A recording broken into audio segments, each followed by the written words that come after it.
حضرت ابو ہریرہ رضی اللہ تعالی عنہ سے روایت ہے، وہ فرماتے ہیں کہ جناب نبی کریم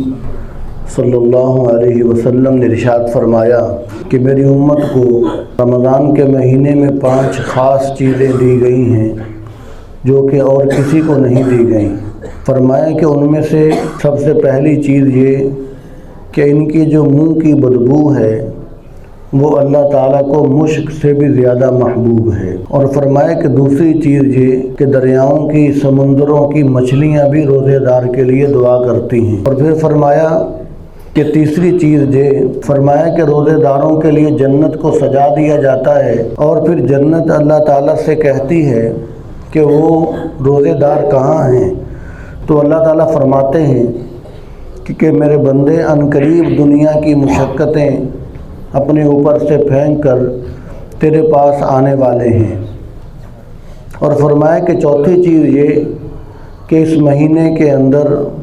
سرکش شیاطین کو قید کر دیا جاتا ہے۔ اور فرمایا کہ پانچویں بات یہ کہ جب رمضان کی آخری رات آتی ہے تو اللہ تبارک و تعالیٰ سب روزے داروں کی بخشش فرما دیتے ہیں۔ تو صحابہ کرام نے پوچھا کہ یا رسول اللہ کیا وہ شب قدر ہوتی ہے؟ تو آپ صلی اللہ علیہ وسلم نے فرمایا کہ نہیں، شب قدر تو نہیں ہوتی۔ فرمایا کہ اصول یہ ہے کہ جب ایک مزدور مزدوری کر لے تو اس کو اس کی اجرت دے دی جائے۔ تو اس میں سے سب سے پہلی بات جو ارشاد فرمایا کہ روزے دار کی منہ کی بدبو اللہ تعالیٰ کو مشک سے بھی زیادہ محبوب ہے۔ تو اس کا مطلب یہ، اس کا ایک تو مطلب محدثین کرام نے یہ لکھا کہ قیامت کے دن اس بدبو کی وجہ سے، جو بھوکا رہنے کی وجہ سے، معدہ خالی رہنے کی وجہ سے منہ میں پیدا ہو جاتی ہے، تو اس کی وجہ سے اللہ تعالیٰ بہت زیادہ اجر و ثواب عطا فرمائیں گے۔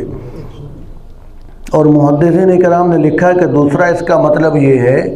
کہ قیامت کے دن جب یہ روزے دار میدان محشر میں آئیں گے تو ان کے منہ سے بہت زیادہ، مشک سے بھی زیادہ دور سے خوشبو آ رہی ہوگی۔ تو یہ علامت ہوگی کہ یہ جو اتنی خوشبوئیں ان کے منہ سے آ رہی ہیں یہ روزے دار ہیں۔ اور فرمایا محدثین کرام نے کہ تیسرا اس حدیث شریف کا مطلب یہ ہے کہ یہ محبت کی باتیں ہیں کہ جس سے آدمی کو محبت ہو جاتی ہے اس کی ہر چیز پیاری لگتی ہے۔ جب روزے دار سے اللہ تعالیٰ کو محبت ہو گئی تو اب روزے دار کے منہ سے جو بدبو آ رہی ہے، چونکہ اس وجہ سے ہے کہ اللہ کا حکم مان کر روزے دار بھوکا پیاسا ہے، تو اب اس کے منہ کی بدبو بھی اللہ تعالیٰ کو بہت پسند ہے۔ تو فرمایا کہ یہ اس وجہ سے ہے کہ اللہ تبارک و تعالیٰ کو روزے دار کی منہ کی بدبو جو ہے وہ مشک سے بھی زیادہ محبوب ہے۔ اور پھر دوسری بات جو آپ صلی اللہ علیہ وسلم نے ارشاد فرمایا کہ روزے دار کے لیے سمندر کی مچھلیاں بھی دعا کرتی ہیں، اس لیے کہ آپ صلی اللہ علیہ وسلم نے ارشاد فرمایا کہ اللہ تبارک و تعالیٰ جس سے محبت فرماتے ہیں تو اللہ تعالیٰ جبرائیل علیہ السلام سے کہتے ہیں کہ جبرائیل میں اس سے محبت کرتا ہوں، تم بھی اس سے محبت کرو اور اس سے محبت کرنے کا اعلان کر دو۔ تو پھر جبرائیل علیہ السلام فرشتوں کے چونکہ سردار ہیں تو وہ فرشتوں سے کہتے ہیں کہ اے فرشتوں، اس بندے سے اللہ تعالیٰ محبت فرماتے ہیں اور میں بھی محبت کرتا ہوں، لہذا تم بھی محبت کرو اور اس سے محبت کا اعلان کر دو۔ تو پھر وہ فرشتے زمین پر آتے ہیں اور آ کر اعلان کر دیتے ہیں، ہر چیز تک پیغام پہنچا دیتے ہیں کہ اس سے اللہ تعالیٰ بھی محبت فرماتے ہیں، جبرائیل علیہ السلام ہمارے سردار بھی محبت فرماتے ہیں، ہم بھی محبت کرتے ہیں، اے خلق خدا تم بھی اللہ تبارک و تعالیٰ کی اس بندے سے محبت کرو۔ تو پھر ہر چیز اس بندے سے محبت کرنا شروع کر دیتی ہے، یہاں تک اس کی محبت عام ہو جاتی ہے کہ سمندر میں جو مچھلیاں ہیں، جو سمندری مخلوق ہے، وہاں تک اس بندے کی محبت کو پہنچا دیا جاتا ہے، تو وہ سمندر کی مچھلیاں بھی اس بندے کے لیے سے محبت کر رہی ہوتی ہیں، تو اس لیے سمندر کی مچھلیاں تک اس بندے کے لیے دعا کر رہی ہوتی ہیں۔ اور اس کو اللہ تعالیٰ نے قرآن پاک میں ارشاد فرمایا ان الذین آمنوا وعملوا الصالحات سیجعل لهم الرحمن ودا، فرمایا کہ وہ لوگ کہ جو ایمان لائے اور اعمال صالحہ کرتے رہے، یعنی جو اللہ تعالیٰ کے نیک بندے ہیں،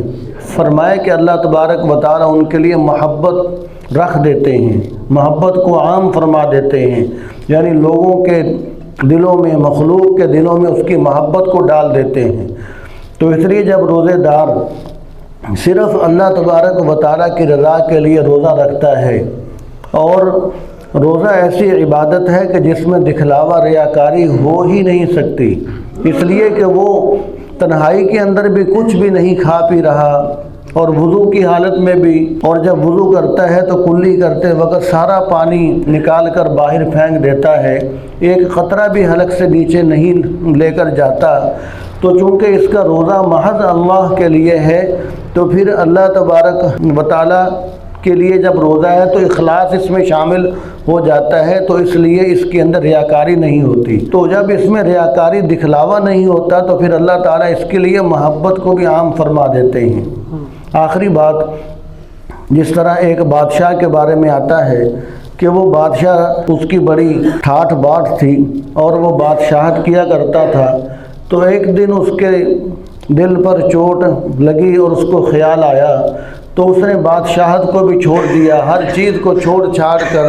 وہ دریا کے کنارے پر بیٹھ کر صرف اس نے اللہ اللہ کرنا شروع کر دی، کہ میں بس جو باقی زندگی ہے وہ میں عبادت کے اندر ہی گزار دوں گا۔ تو ایک دن وہاں سے کسی آدمی کا گزر ہوا، تو اس نے دیکھا کہ بادشاہ سلامت جو تھے پہلے، تو وہ اب دریا کے کنارے پر بیٹھے ہوئے ہیں اور سوئی کے ساتھ اپنے کپڑوں کو خود سی رہے ہیں۔ تو اس آدمی نے کہا کہ وہ پہلا زمانہ تمہارا اچھا نہیں تھا کہ تم بادشاہت کیا کرتے تھے، تمہاری بڑی ٹھاٹھ باٹھ تھی، اب دیکھو اپنا کپڑا کو سلائی کرنا ہے تو وہ بھی سوئی کے ساتھ خود لگے ہوئے ہو۔ تو جب بادشاہ نے یہ بات سنی، جو پہلے بادشاہ تھے، تو جب انہوں نے، اللہ والوں نے یہ اس کی بات سنی، تو انہوں نے اسی سوئی کو سمندر کے اندر، دریا کے اندر پھینک دیا اور کہا کہ سمندر کی مچھلیوں میری سوئی مجھے واپس کرو۔ تو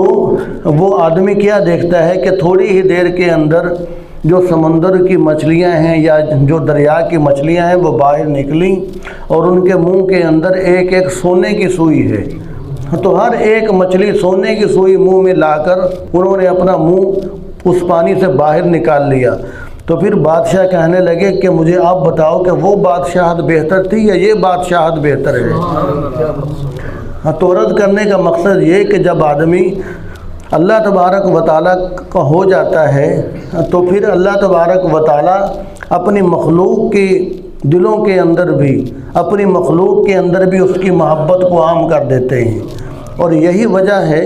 کہ جب حضور صلی اللہ علیہ وسلم ابھی پیدا بھی نہیں ہوئے تھے، ابھی اپنی والدہ محترمہ کے پیٹ کے اندر تھے، تو حضرت آمنہ رضی اللہ تعالی عنہا کو پتھر بھی سلام کیا کرتے تھے، درخت بھی سلام کیا کرتے تھے، اور جن پتھروں پر ان کا پاؤں آ جاتا تھا وہ پتھر بھی نرم اور موم ہو جاتے تھے، اس لیے کہ ان کو بھی اس چیز کا شعور تھا، اس چیز کا علم تھا کہ یہ تمام جہانوں کے سردار کی ماں ہے، یعنی ان کے اندر بھی ان کی محبت تھی۔ تو اس لیے اللہ تبارک و تعالیٰ پھر اس کی محبت کو عام فرما دیتے ہیں۔ تو یہ کہا جائے کہ ہر چیز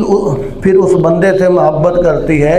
صرف جو کافر ہیں، جو اللہ تعالیٰ کے منکر ہیں، جو اللہ تعالیٰ کے دشمن اور باغی ہیں، صرف وہ محبت نہیں کرتے، کافروں کے علاوہ ہر چیز اللہ تعالیٰ کی جو ہے مخلوق ہے پھر وہ اس سے محبت کرتی ہے۔ تو اس لیے فرمایا کہ روزے دار کے لیے سمندر کی جو مچھلیاں ہیں وہ بھی دعا کرتی ہیں۔ تو جو باقی جو 3 خصوصیتیں اور ہیں وہ پھر انشاءاللہ آئندہ ذکر کریں گے۔ تو دعا ہے کہ اللہ تعالی ہمیں صحیح سمجھ